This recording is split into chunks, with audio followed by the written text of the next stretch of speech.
नमस्कार दोस्तों, स्वागत है आप सभी का job study help YouTube channel में। तो दोस्तों एसएससी जीडी एग्जाम 2021 का आपका आज 24 नवंबर फर्स्ट शिफ्ट का एग्जाम भी समाप्त हो गया है। और इस वीडियो में आपके लिए शिफ्ट में जितने भी क्वेश्चन पूछे गए हैं उन सभी क्वेश्चनों का 100% रियल एनालिसिस लेकर आया हूं। देखिए दोस्तों, इस वीडियो में आपको रियल क्वेश्चंस कराए गए हैं और सही प्रश्नों के आपको सही व सटीक उत्तर दिए गए हैं। तो इसलिए दोस्तों वीडियो काफ़ी इंपॉर्टेंट है उन सभी के लिए जिनका भी एसएससी जीडी का एग्जाम आगे होने वाला है। तो इस वीडियो को एंड तक जरूर देखिएगा। अब चलिए दोस्तों वीडियो को स्टार्ट करते हैं, लेकिन उससे पहले दोस्तों जो भी लोग चैनल पर नए हो चैनल को सब्सक्राइब करके बेल आइकन को प्रेस जरूर करिएगा, ताकि फ्रेंड आपको एसएससी जीडी एग्जाम की रियल एनालिसिस मिल सके। चलिए देखते हैं पहला क्वेश्चन क्या है। तो यहाँ पर क्वेश्चन है जो आज पूछा गया था, सूफी परंपरा में पीर से क्या आशय होता है या क्या अभिप्राय होता है। तो दोस्तों सूफी परंपरा में जो पीर होते हैं वो कौन होते हैं? वो होते हैं सूफियों का जो गुरु होता है उसको क्या कहा जाता है? पीर कहा जाता है। तो याद रखेंगे। नेक्स्ट हमसे पूछा गया था, गुरु गोविंद सिंह द्वारा खालसा पंथ की जो स्थापना की गई थी वो किस वर्ष में की गई थी? तो कब की गई थी? 1699 ईस्वी में की गई थी। तो राइट आंसर आपका 1699 था। नेक्स्ट आपसे पूछा गया था, पंचशील के सिद्धांतों का प्रस्तावक कौन था? तो देखिए पंचशील के सिद्धांतों के जो प्रस्तावक थे कौन थे? पंडित जवाहरलाल नेहरू जी थे। तो पंडित जवाहरलाल नेहरू इस क्वेश्चन का आपका राइट आंसर था। नेक्स्ट हमसे पूछा गया था, निम्नलिखित में से किसको किसी कोशिका में अचल संपत्ति माना जाता है? तो कोशिका में दोस्तों अचल संपत्ति जो माना जाता है वो माना जाता है कार्बोहाइड्रेट को। तो कार्बोहाइड्रेट इस क्वेश्चन का आपका राइट आंसर था। नेक्स्ट आपसे पूछा गया था, भूमि का जल मूल रोमों तक किस दबाव से पहुंचता है? तो परासरण जो दबाव होता है उसके कारण जो है तो भूमि का जो जल होता है वो रोमों तक पहुंचता है। नेक्स्ट देखिए आपसे पूछा गया था, मधुमक्खियों के प्रजनन एवं प्रबंधन को क्या कहते हैं? यानी कि दोस्तों ये क्वेश्चन ये पूछा गया था कि मधुमक्खी के पालन को क्या कहते हैं। तो इस तरह से घुमा के क्वेश्चन पूछा जा रहे हैं तो क्या कहा जाता है? उसको एपीकल्चर कहा जाता है। नेक्स्ट आपसे पूछा गया था, रक्त के स्कंदन हेतु कौन सा विटामिन आवश्यक होता है? तो विटामिन के जो होता है ये दोस्तों रक्त के स्कंदन हेतु आवश्यक विटामिन होता है। नेक्स्ट आपसे पूछा गया था, लाल रक्त कणिकाओं का औसत जीवन काल लगभग कितने समय का होता है? तो सभी को पता होगा 100 से 120 दिन का होता है जो लाल रक्त कणिकाएं होती हैं उनका जीवन काल। देखिए नेक्स्ट आपसे पूछा गया था, शीत ऋतु में पशुओं के प्रसूति काल को क्या कहते हैं? तो क्या कहते हैं? उसको कहा जाता है दोस्तों हाइबरनेशन। तो हाइबरनेशन जो होता है इस क्वेश्चन का आपका राइट आंसर था। आगे देखते हैं। नेक्स्ट आपसे पूछा गया था, मुस्लिम लीग की स्थापना किस वर्ष की गई थी? तो 1906 में की गई थी। और अगर आपसे वायसराय पूछ ले, आगे पूछ सकता है, तो इसको भी याद रखना है। लॉर्ड मिंटो द्वितीय के काल में जो है मुस्लिम लीग की स्थापना की गई थी। तो ये भी आपको याद रखना है। आपसे आगे क्वेश्चन पूछ लेगा कि मुस्लिम लीग की जो स्थापना की गई थी वो किस वायसराय के काल में की गई थी। तो इस तरह से आपसे क्वेश्चन पूछ सकता है। नेक्स्ट देखिए आपसे क्वेश्चन पूछा गया था, सत्यमेव जयते किस उपनिषद से लिया गया है? ये क्वेश्चन तो दोस्तों सभी को याद होगा और ये क्वेश्चन लगभग दोस्तों सभी एग्जाम में पूछा जाता है। तो मुंडको उपनिषद से लिया गया है सत्यमेव जयते। नेक्स्ट आपसे पूछा गया था, भारतीय संसद में निम्न में से कौन जो है वो बजट प्रस्तुत करता है? तो भारतीय संसद में जो बजट प्रस्तुत करता है वो करता है वित्त मंत्री। तो वित्त मंत्री आपका यहाँ पर राइट आंसर हो जाता। नेक्स्ट आपसे पूछा गया था, मत देने का अधिकार जो है वो किस वर्ष के अधिकार से संबंधित है? यानी कि दोस्तों वो किस प्रकार का एक अधिकार है जो मत देने का अधिकार है? तो वो है दोस्तों आपका एक राजनीतिक अधिकार। और बात करें ये किस अनुच्छेद के अंतर्गत आता है? तो ये आता है आर्टिकल 326 के अंतर्गत। तो ये भी आपको याद होना चाहिए। नेक्स्ट ये आपसे पूछा गया था, भारत का वह कौन सा राज्य है जिसकी अंतर्राष्ट्रीय सीमाएं 3 देशों से मिलती हैं? तो भारत का ऐसा राज्य बताना था कि जिसकी सीमाएं 3 देशों से मिलती हैं। तो वो राज्य है अरुणाचल प्रदेश। बात करेंगे किन 3 देशों से मिलती है इसकी सीमा?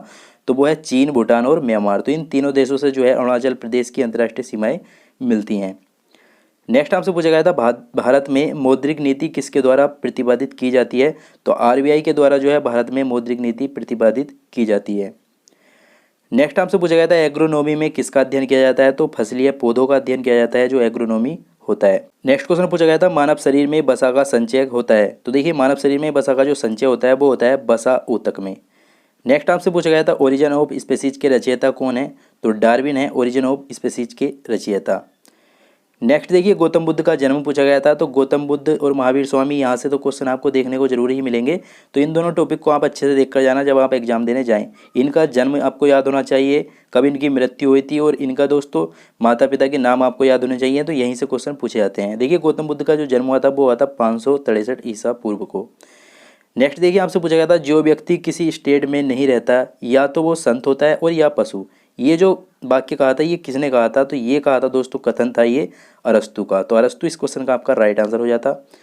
नेक्स्ट आपसे पूछा गया था, खांसी और गारो है यहाँ पर किस राज्य की भाषाएं हैं? तो ये हैं दोस्तों मेघालय राज्य की। तो मेघालय आपका यहाँ पर करेक्ट आंसर होता।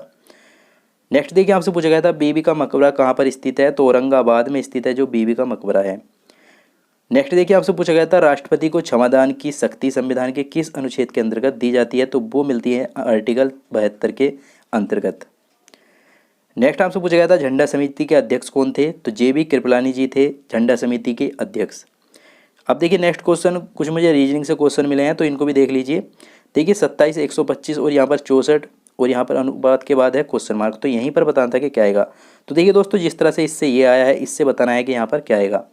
तो देखिए क्या हुआ है इस क्वेश्चन में 27 आया, तो 27 किस तरह से आया, इन्होंने क्या किया 3 का घन किया, तो 3 का घन 27 हो गया। फिर क्या किया इन्होंने दोस्तों 3 में 2 ऐड किया और फिर उसके बाद 5 हो जाएगा, ये 5 का फिर इन्होंने घन किया, तो 5 का घन 125 होता है। और आगे देखते हैं आगे क्या हुआ है, 4 का घन हुआ है यहाँ पर अगर आप देखें तो 4 का घन है, तो इसमें भी क्या करना होगा 2 ऐड करना होगा, 2 ऐड करेंगे तो 6 हो जाएगा और 6 का अगर हम घन करेंगे तो कितना आता है 216। तो 216 इस क्वेश्चन का आपका राइट आंसर था। आगे देखते हैं। देखिए नेक्स्ट क्वेश्चन था AB अनुपात L समानुपात BC अनुपात क्वेश्चन मार्क, तो यहाँ पर बताना था कि क्या आएगा।